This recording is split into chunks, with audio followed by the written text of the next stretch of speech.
अच्छा रुसा न करे जा हमर फाटे छोटी छोटी बात पर तू लगा दारू डाटे।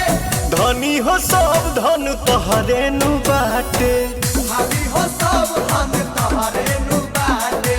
धनी हो सब धन तोहरे नु बाटे भाभी हो सब धन तोहरे नु बाटे। भगवती ना लो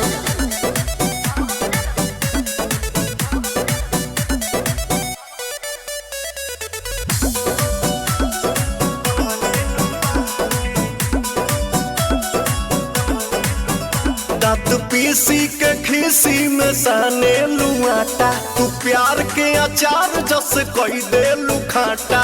हाँ तो सुनो का बोला अब तहरा से हम बतियाई बहो राजा मिलने से बड़ी परेशान हम भइली हो दुख झेलने से।